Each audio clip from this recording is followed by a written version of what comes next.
Hey everyone, this is the finale, the third part in this Testarossa, the Pocher Testarossa build that I've been doing over the past few weeks and few months.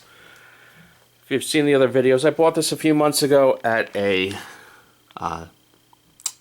toy fair where I was selling the broken diecast cars, and this was mostly new in the box.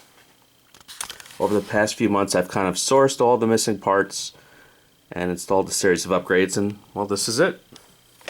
So much the finale that this has been sold. This went on eBay and it sold yesterday. So I thought I'd give you a final tour of how it came out. A few beauty shots and whatnot, and a few upgrades maybe you didn't get to see. So first of all, the wheels.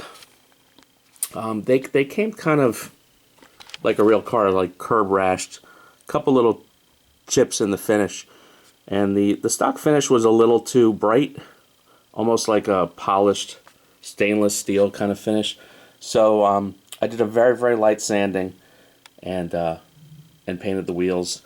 The tires I rubbed out.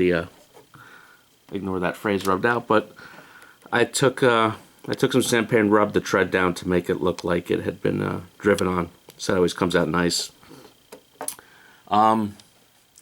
Decals, again, these are 35-year-old decals, so they had a way of flaking off, so I actually cut that out with the paper backing. Gives a little bit more of a 3D look. All lenses actually have silver decals behind them from the factory, which I just thought was chintzy, so I actually painted all the lenses. You've got the little Pininfarina badge with a little bit of a black wash for detail. So let's see, the interior came out pretty good. There was a large gap right there between the two pillars, and you saw daylight, which bothered me. So that's actually a little bit of rubber tubing that acts kind of like weather stripping that takes up that gap, which came out pretty good. Interior came out nice. I've got the little upgraded shift lever and gated shifter pattern in there. I didn't go nuts on the interior. I did paint the dash, and then I did like a semi-gloss black wash out on vents and things like that. Came out pretty good. Yeah, nothing too crazy in terms of detail in there. Under the hood, came out pretty good. Notoriously, all this carpeting has a way of peeling up around the edges, so I actually didn't rely just on the adhesive, and it's been super glued down along the edges, so hopefully it holds over time. If you look at these on eBay, this stuff does not hold up. Not at all. Let's see if I can get that to stay.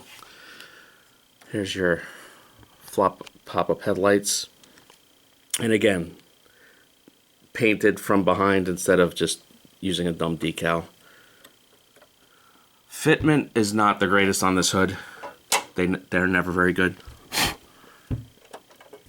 If you look at that headlight gap, it's pretty consistent. It's all consistent all around. That one is definitely tight along that edge. Again, I mean, you can go crazy and bodywork this like a real car and add Bondo and all that stuff, but I really wanted original paint.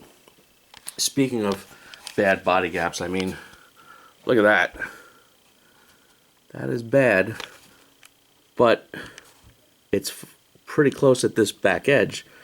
So if you re-engineered this to close that gap, you're going to have a gap back here. So, you know, pick your poison. In the back, this is another really poor fitting piece.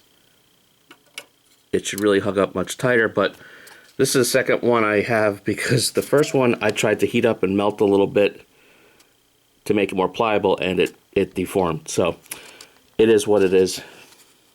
It does have upgraded metal mesh behind it instead of a decal, and you do have an upgraded Testarossa badge out of metal. So under the hood, or the trunk, whatever we want to call this, the rear engine cover, I didn't go crazy.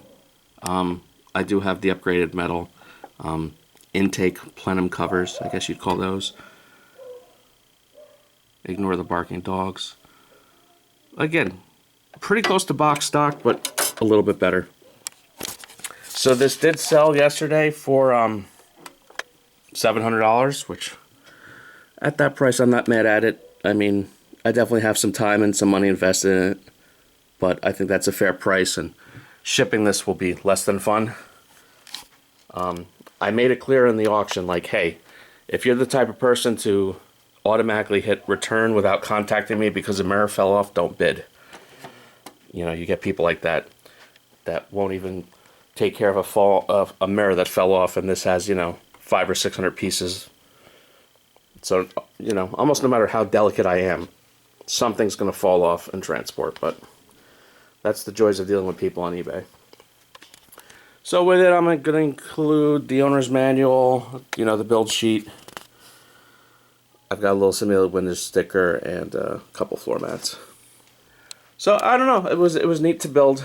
I was tempted to keep it, but I have owned this before, and it's not like, you know, it kind of almost has 80s Barago build quality because, well, I mean, it was engineered in the 80s. That's kind of what you get. But it is a pretty neat piece. I mean, look at the scale of it. And again, pretty proud of how it came out. Came out pretty good. So I hope you enjoyed this series. I still have the F40 to finish. Everyone, keep tuning in. Please like and subscribe.